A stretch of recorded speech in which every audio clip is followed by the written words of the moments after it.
ஓம் சாயிரா சாயிரா ஓம் சாயிரா சாயிரா ஓம் சாயிரா சாயிரா அன்பே சாயிரா பேரன்பே சாயிரா அகிலம் தளிக்க ஆத்மா விழிக்க அனுதினம் சாயிரா எங்கள் அன்பே சாயிரா ஒன்றே இறைவன் ஒன்றே பூமிக்கென்றும் சாயிரா சரணம் சாயிரா நன்றே செய்து வாழ்வோம் நாம் ஒன்றே செய்து வாழ்வோம் அன்பே சாயிரா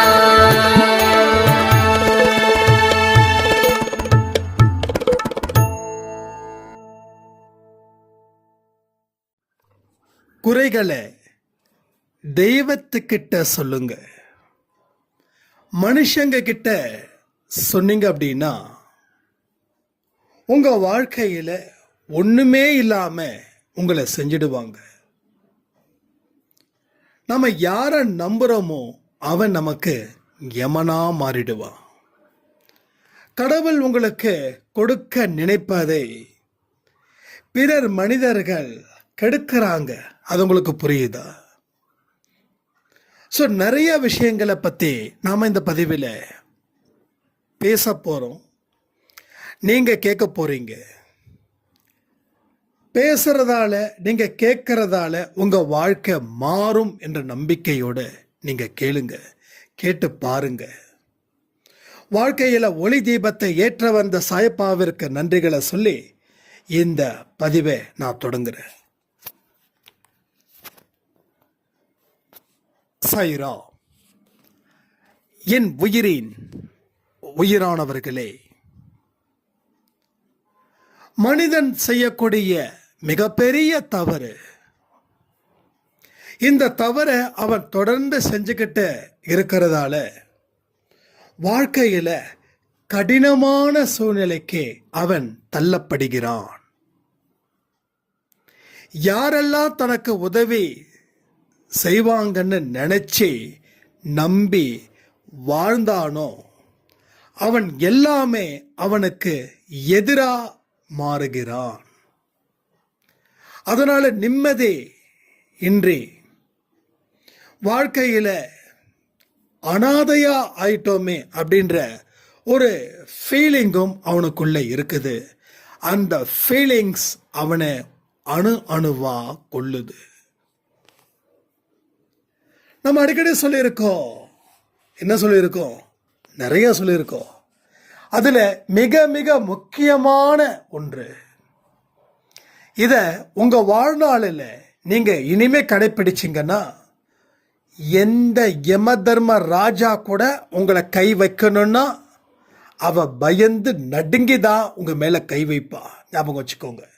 ஸோ யம தர்ம ராஜாவுக்கே நடுங்குறா அப்படின்னா அப்போ என்ன இங்கே நடக்க போகுதுன்றதை தான் நீங்கள் தெரிஞ்சுக்க வேண்டும். இதை நாம் ஒரு வருஷத்துக்கு முன்னாடி ஒரு பதிவாக ஒரு மணி நேரம் நம்ம பேசணும். அதில் ஒரு சாய்ராம் வந்து அன்னைக்கு ஆரம்பித்த ஒரு எக்ஸ்பெரிமெண்ட் இன்னைக்கு அவங்க வாழ்க்கையில் மிகுந்த சந்தோஷத்தோட மிகுந்த ஆரோக்கியத்தோட வாழ்ந்து கொண்டு இருக்கிறார்கள். குறைகளை கடவுள்கிட்ட சொல்லுங்க. குறைகளை கடவுள்கிட்ட சொல்லுங்க. வேற எந்த மனுஷங்கிட்டையும் உங்க குறைகளை சொல்லாதீங்க அப்படின்னு.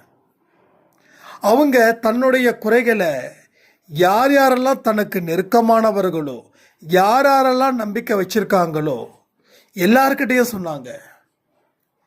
என் கணவன் சரியில்லை, என் மாமனார் சரியில்லை, என் மாமியார் சரியில்லை, நான் வேலை செய்கிற இடத்துல நான் அங்கே இருக்கக்கூடிய பர்சன்ஸ் வந்து என்னை தப்பாக பார்க்குறாங்க அப்படின்னு இவங்க பார்க்குறவங்க போகிறவங்க வரவங்க கிட்டெல்லாம் சொல்கிறாங்க.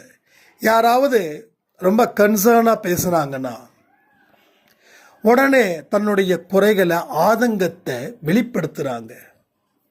இப்படி வெளிப்படுத்தினதால எல்லோரும் இவங்களுக்கு எதிராக திரும்பினாங்க. இவங்க கிட்ட பணம் கேட்க ஆரம்பிச்சாங்க. சரி, நம்ம கஷ்டத்தை இவங்க கிட்ட சொல்றோமேன்னு சொல்லி பணத்தை கொடுக்க ஆரம்பிச்சாங்க. கணவனுக்கு தெரியாம நகைகளையும் கொடுத்தாங்க. ஆனா எதுவுமே அவங்களுக்கு திருப்பி வரல. இது எல்லாமே ஒரு நாள் கணவனுக்கு தெரிஞ்சுது. கணவன் வீட்டை விட்டு வெளியில போ, எனக்கு தெரியாம எத்தனை வேலை நீ செஞ்சிருக்க அப்படின்னு அழுதபடியே அவங்க வீட்டை விட்டு வெளியில வந்து, அதற்கு பிறகுதான் அவங்களுக்கு தெரியுது மனிதர்கள் சுயநலமானவர்கள், சுயநலத்துக்காக நம்மளை பயன்படுத்தியிருக்காங்க. நம்ம வாழ்க்கையில் இன்னைக்கு எந்த இடத்துலையும் இல்லாமல் நம்ம இருக்கிறோம். நமக்கு படித்த படிப்பு தான் நம்மளை காப்பாற்றுன்னு சொல்லி வேற ஒரு ஊருக்கு வந்து இருக்கிற அவங்க போட்டிருந்த தாலியை அடமானம் வச்சு மஞ்ச கயிறில் அதை ஏதோ சம்திங் இந்த கோல்டு கவரிங் இருக்கு இல்லையா, அதை மிக்ஸ் பண்ணி அவங்க வேலை பார்த்து யாரையும் நாம் வெறுக்கவும் கூடாது, யாரையும் முழுசாக நம்பவும் கூடாது. நமது ஒட்டுமொத்த குறைகளை கடவுளை தாண்டி பெற்ற மகன் மகள்கிட்ட கூட சொல்லக்கூடாது. அந்த அளவில் அவங்களுக்கு பெரிய அனுபவம் கிடைச்சிது. இன்னைக்கு அவங்க வாழ்க்கையில் ஒரு நல்ல ஃபியூச்சர் கடவுள் அமைச்சு கொடுத்துருக்காரு. ஏன் தெரியுமா? தன்னுடைய பலகீனத்தை ஒருவருக்கும் சொல்லாமல் இருந்ததால், தனது பலத்தை பற்றியும் ஒருவருக்கும் சொல்லல, தனது பலகீனத்தை பற்றியும் ஒருவருக்கும் சொல்லவில்லை. ஏன்னா பலத்தை சொன்னாலும் பிரச்சனை, பலகீனத்தை சொன்னா அதை விட பிரச்சனை. அப்போ இன்னைக்கு அவங்க வாழ்க்கை ரொம்ப ரொம்ப எக்ஸலண்டா போயிட்டு இருக்குது. வழக்கம் போல என்ன சினிமாவில் நடக்கிற மாதிரி சுபகாரியம்தான். கணவர் தேடி வராங்க, மகன் மகள்கள் தேடி வராங்க, என்னை மன்னிச்சிரு, நீ ஏமாந்துட்ட, நான் கூட தப்பான ஒரு உறவை நீ ஏற்படுத்தியிருக்கன்னு நான் நினச்சி நான் வேதனைப்பட்டேன். ஆனால் அப்படிலாம் இல்லை, நீ அப்பாவி, நீ வெகுளி, உன்னை எல்லாரும் ஏமாத்திட்டாங்கன்னு தெரியும் போது என் மனசு தாங்கலை, நீ வாழ்க்கையில் இவ்வளோ பெரிய வளர்ச்சி அடைஞ்சதால நான் உன்னை அழைக்கிறேன்னு நினைக்க வேண்டாம், கடவுள் சத்தியமாக சொல்கிறேன், உன் மேலே வச்சிருக்கக்கூடிய அன்பு பெருசு, அதனால் இனி நான் உன்னை ஏற்றுக்க தயாராக இருக்கிறேன் அப்படின்னு சொல்லி கண்ணீர் விட்டு இன்னைக்கு அந்த குடும்பம் ஒன்று சேர்ந்திருக்குது. இவ்வளவு நன்மைகளா? எஸ், இதை விட கோடி நன்மைகள் வரும். இது ஜஸ்ட்டு ஏதோ சொல்லுவாங்க, இது வெறும் ட்ரையல் தான். நம்ம குறைகளை எல்லாருக்கிட்டையும் சொல்கிறோம், எல்லாருக்கிட்டையும். நீங்கள் யோசிச்சு பாருங்க, உங்கள் குறைகளை நீங்கள் லாஸ்ட்டு ஒரு 6 மாதத்தில் எத்தனை பேர்கிட்ட சொல்லியிருப்பீங்கன்னு. உங்கள் குறைகளை சொல்லலை, உங்கள் பலகீனத்தை சொல்லிக்கிட்டு இருக்கீங்க. நீங்கள் சொல்கிறது குறை அப்படின்னு நினைக்கிறீங்க, அது குறை இல்லை, அது மிகப்பெரிய ஒரு பலகீனம். அந்த பலகீனத்தை தான் நீங்கள் எல்லாருக்கிட்டையும் குறையா நினைச்சு சொல்றீங்க. பலகீனத்தால பின்னாடி நீங்க தாக்கப்படுகிறீர்கள். தாக்கப்படும் போது யாருமே உங்களுக்கு உதவி செய்யல. நீங்க நினைத்த நல்லவர்கள் எல்லாம் தீயவர்களாக இருக்கிறார்கள். நீங்க யாரெல்லாம் நல்லவன் நினைச்சீங்களோ அவன் வில்லனா மாறுறான். காட்சி எல்லாமே மாறுது. காட்சி மாற நமக்கு பைத்தியம் பிடிக்குது. ஏன்னா இத்தனை நாள் நீ எங்கடா இருந்த, அப்ப இவ்வளவு வில்லத்தனத்தோட தான் நீ என்கிட்ட பழகுனியா அப்படின்னு. இல்லை, அதுவும் இல்லை. அதாவது நீங்க குறை சொல்றீங்க ஒரு மனுஷங்கிட்ட, அவங்க சத்தியமா நல்லவங்க தான், அவங்க வில்லன்ஸ் இல்லை. நீங்க வில்லனெல்லாம் தேடல, நீங்க நல்லவங்கள தான் தேடுனீங்க.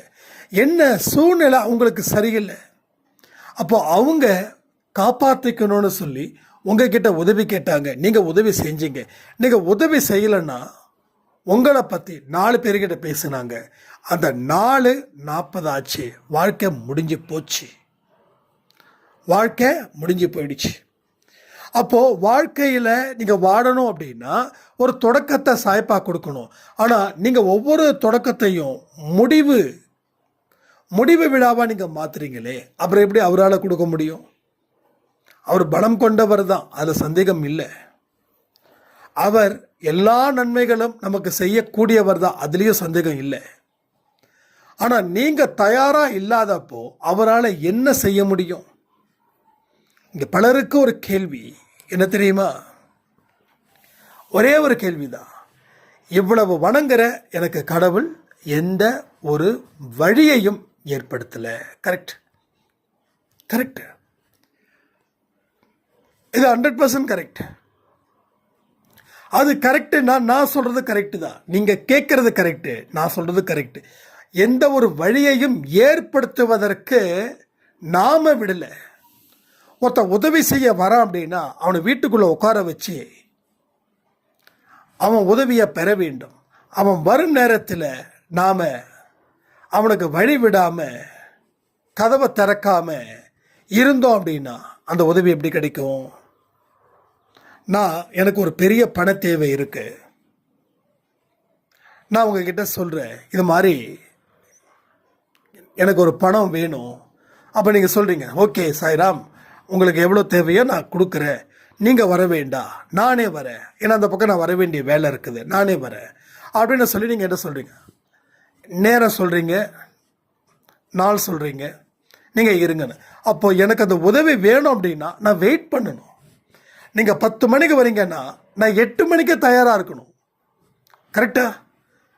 அப்போ 10 மணிக்கு வரீங்கன்னா நான் 10 மணி வரைக்கும் தயாராக இல்லை அப்படின்னா நான் வீட்டில் இல்லை சொன்ன இடத்துலன்னா நீங்கள் வருவீங்க, நிற்பீங்க, மறுபடியும் போயிடுவீங்க இல்லையா? இல்லாத இடத்துல எப்படி உதவி செய்ய முடியும்? நான் இருந்தால் தானே உதவி செய்ய முடியும். நான் இல்லை, எப்படி உதவி செய்ய முடியும்?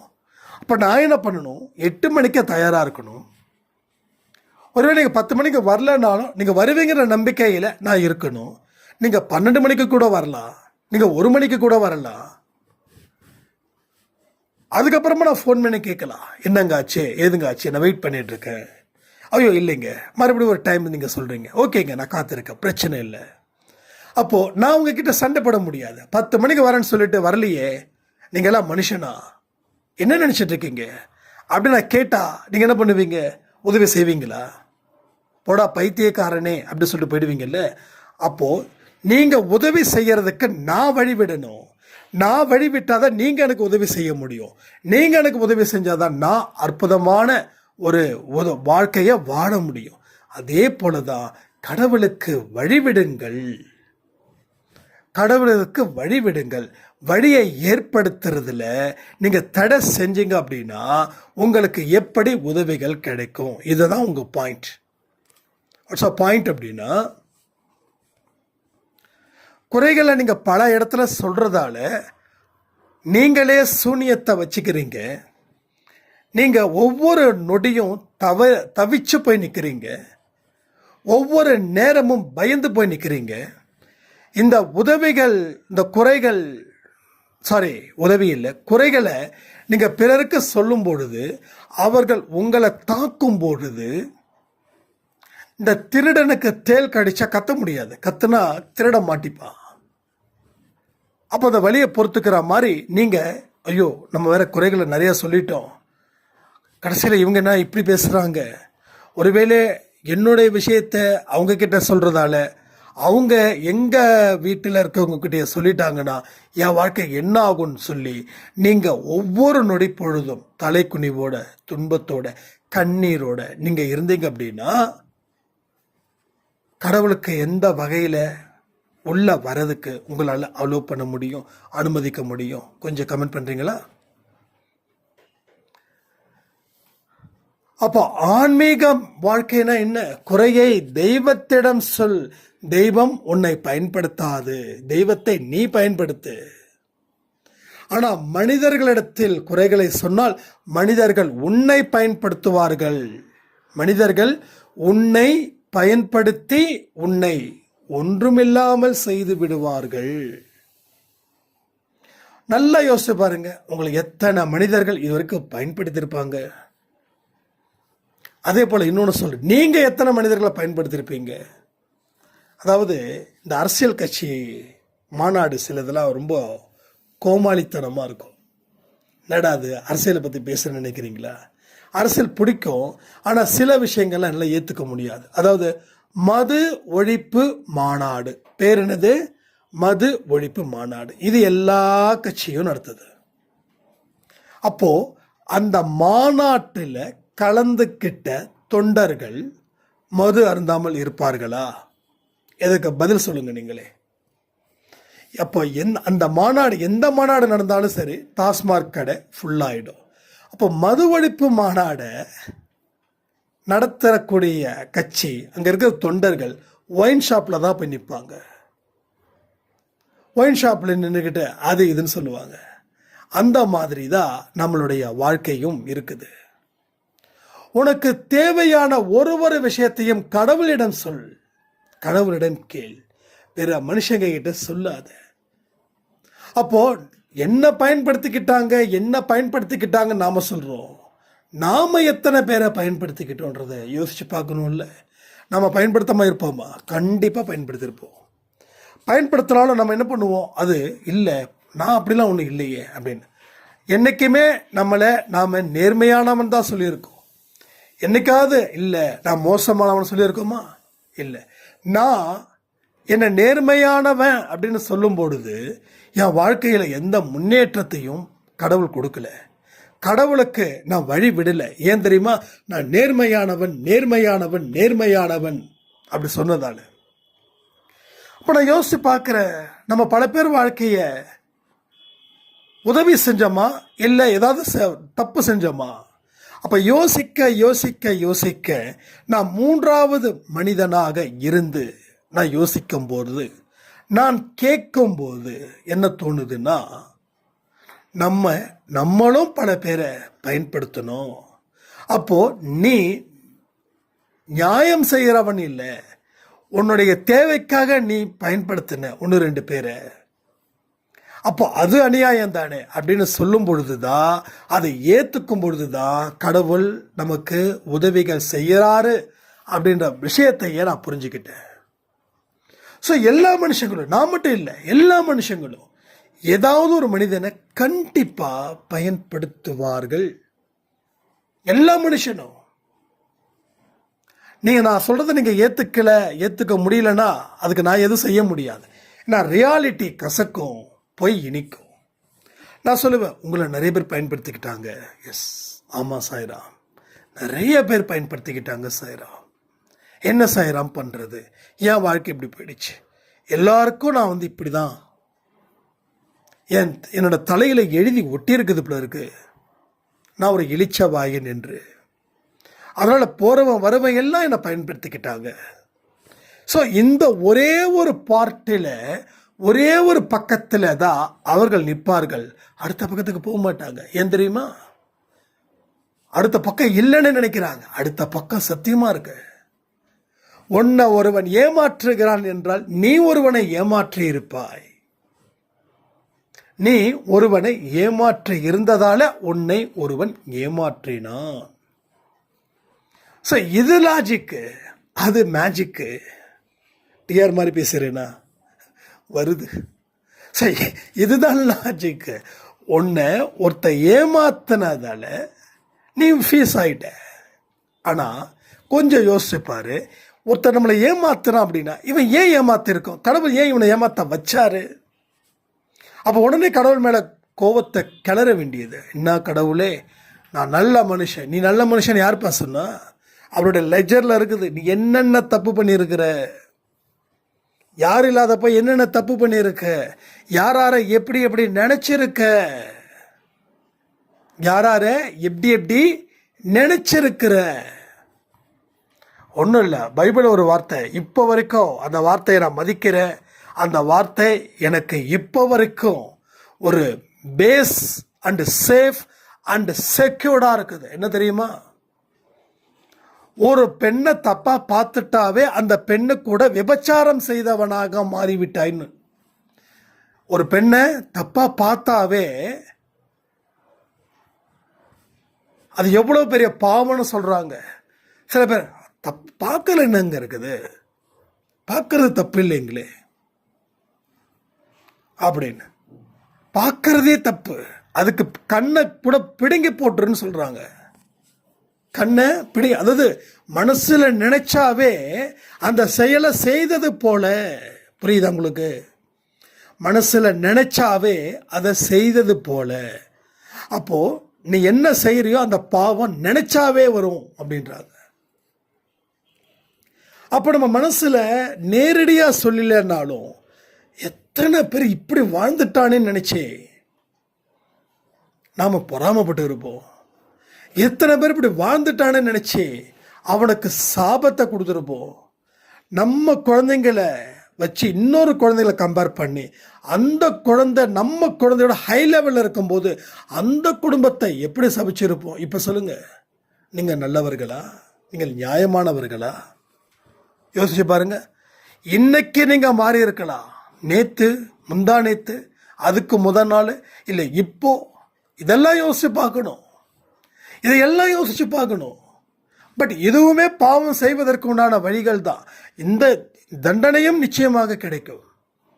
அதனால தான் நினைக்கும் போது கூட புனிதமானதை நினைச்சிடு. நினைக்கும் போது கூட புனிதமானதை நினைச்சிடு. உனக்கு மனசு எங்கேயோ போகுதா, உடனே அதை கண்ட்ரோலுக்கு கொண்டு வா. கண்ட்ரோலுக்கு கொண்டு வந்தாதான் நீ ஜெயிப்ப. இல்லைன்னா சத்தியமா சான்ஸே கிடையாது. கடவுள் எந்த இடத்துலையும் உன்னை காப்பாற்ற மாட்டாரு. முடிஞ்சது, அவ்வளோதான். சிலர் சொல்லுவாங்களே, அவ்வளோதாங்க முடிஞ்சிடுச்சுங்க. யார் சொல்லுவாங்க? எவன் ஒருத்தன் தன்னால் இனிமேல் முடியாதுன்னா மற்றவங்க அப்படி தான் சொல்லுவாங்க, அவ்வளோதான் முடிஞ்சிடுச்சு, அவங்க கதை முடிஞ்சிடுச்சு, அவ்வளோதான். எஸ், கதை முடிஞ்சிடுச்சு. முடிஞ்ச கதை தொடராது. முடிஞ்ச கதை தொடராது. ஸோ தொடரணும் அப்படின்னா நீ பல விஷயத்தை செய்யணும். முதல்ல சுத்தப்படுத்து. எதை? உடலை இல்லை, உள்ளத்தை. உள்ளத்தை சுத்தப்படுத்து. சுத்தம் செய்யாமல் இங்கே எதுவுமே நடக்காதுங்க. நம்ம சோறு சாப்பிடணும் அப்படின்னா டாய்லெட்டில் உட்காந்து சாப்பிட முடியும்? முடியாது இல்லை?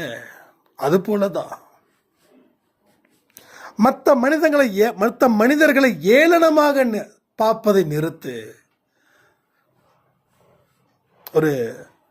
நான் சும்மா கடைக்கு வாக்கிங் போயிட்டுருக்கேன். ஒரு சின்ன ஆர்குமெண்ட் நடக்குது.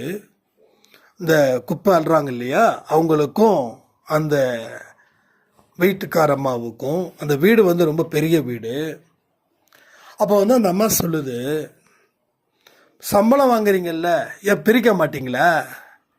அதாவது மக்கும் குப்பை, மக்கா குப்பை பிரிக்க மாட்டிங்களா? மாதம் மாதம் உட்காந்து 30,000 40,000 வாங்குறீங்கல்ல, எங்களுக்கெல்லாம் தெரியாதுன்னு நினைக்கிறீங்களா? ஏன் நாங்கள் தான் பிரித்து போடணுமா? நீங்கள் பிரிங்க அப்படின்னு இவங்களும் சொல்கிறாங்க. துப்புரவு பணியாளர்களும், இல்லைங்கம்மா, ஒவ்வொரு வீட்டுக்கும் நாங்கள் பண்ணுங்க, அதுக்கு தானே சம்பளம் கொடுக்குறாங்க. எனக்கு அந்த இடத்துல ஒரு ஆர்குமெண்ட் பண்ணணும் போல இருந்துச்சு. ஆனால் அது ரொம்ப கஷ்டமாக இருந்தது. ஒரு 10 நிமிஷம் குப்பை இருக்கிற இடத்துல நம்மளால் நிற்க முடியுமா? கொமட்டாது, வாந்தி வராது.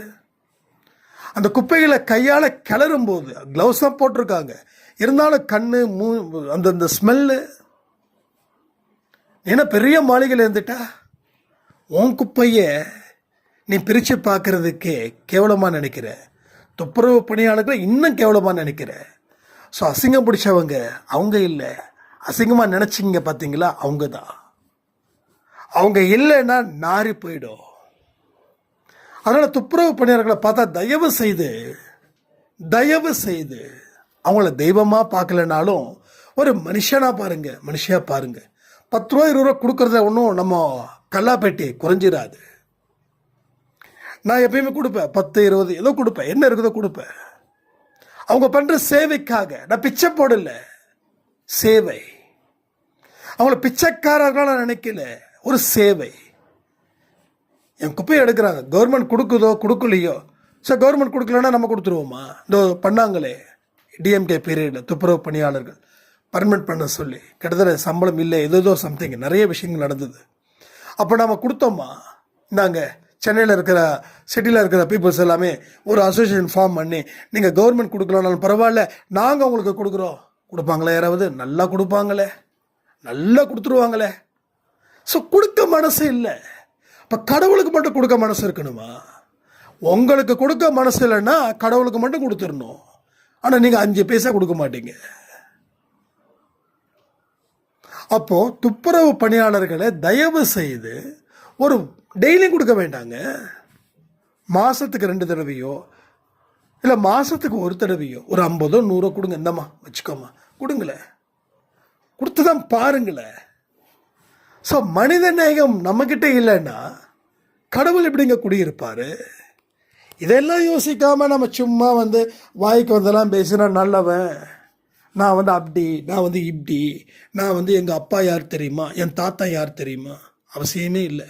நீ யாருன்னு உலகத்துக்கு காட்டு, அதுக்கப்புறம் உன் அப்பனை பற்றியும் உன் தாத்தனை பற்றியும் பேசலாம். நீயே எப்படின்னா உன் அப்பாவும் இப்படி தான் இருந்திருப்பார், உன் தாத்தாவும் இப்படி தான் இருந்திருப்பார். தயவு செய்து அவங்கள தயவுசெய்து கெடுக்காத. நீ உன்னோட தலைமுறையை தாண்டி வரக்கூடிய அத்தனை பேருக்கும் நல்ல உத்தமனா வாழ்ந்து காட்டுவதற்கு முயற்சி பண்ணு. தெய்வம் உன்னுடன் இருக்கும். தெய்வத்தினிடம் நின்று போராடு, அப்பதான் உனக்கு போராட்டம் வெற்றி அடையும். பாண்டவர் படையோட கௌரவர் படை ஜாஸ்தி, பலம் ஜாஸ்தி, ஏகப்பட்ட மெஷின்ஸ் இருக்குது. ஆனா கடவுள் யார் பக்கம் நின்னாரு அது முக்கியம் இல்லை. 1000 பேர் இருந்தாலும் கடவுள் உன் பக்கம் நின்னா நீ தான் ஜெயிக்கிற. ஆனால் 1000 பேர் இருந்தும் கடவுள் உன்கிட்ட இல்லைன்னா நீ தோக்குற. ஸோ வெற்றியும் தோல்வியும் கடவுள் எங்கே நிற்கிறாருன்றதை பொறுத்து தான் வருது. அதை தாண்டி சும்மா உட்காந்துக்கிட்டேன்னா அது இதெல்லாம் வேண்டாம், இதெல்லாம் விட்டுறலாமே. எத்தனை நாள் தான் இதே டைலாகை பேசிகிட்டு இருப்போம். நாங்கள்லாம் ஒரு காலத்தில், சரி நீங்கள் ஒரு காலத்தில் ராஜா வந்தால் நாங்கள் ஒரு காலத்துக்கு முன்னாடி ஒரு காலத்தில் நாங்கள் ராஜாவாக இருந்திருக்க முடியாதா? எல்லாமே மன்னர் பரம்பரை தான், மன்னாரம் பரம்பரை கிடையாது, எல்லாமே மன்னர் பரம்பரை தான். அதனால் இந்த ஜாதி வேலை வச்சு மேலே கீழே பார்க்கறது இதெல்லாம் விட்டாதான் கடவுள் உங்களை கையில் பிடிப்பார். இல்லைன்னா நீங்கள் விடலைன்னா சனியன் உங்களை பிடிச்சிடும். அதாவது இந்த சூரிய கிரகணம், சந்திர கிரகணம், பாம்பு எப்படி முழுங்கும் அப்படிலாம் பார்க்குறோமே, அது நாம தான். எவெல்லாம் மோசமான எண்ணத்தோட இருக்கிறானோ அவன் மோசமானவனாக தான் இருப்பான். அவனை இன்னொரு மோசமானது தான் பிடித்து கவ்வும் என்பதை மறந்துவிட வேண்டாம் சொல்லி இந்த பதிவை நான் முடிக்கிறேன். ஜெய் சாய்ராம்.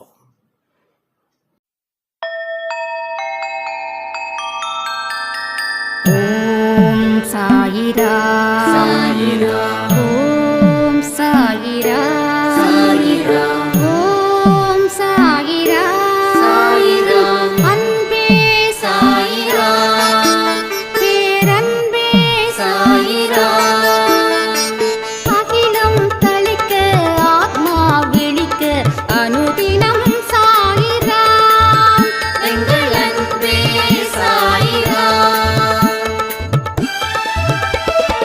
ஒன்றே இறைவன் ஒன்றே பூமிக்கென்றும் சாயிரா சரணம் சாயிரா நன்றே செய்து வாழ்வோம் நாம் ஒன்றே செய்து வாழ்வோம் அன்பே சாயிரா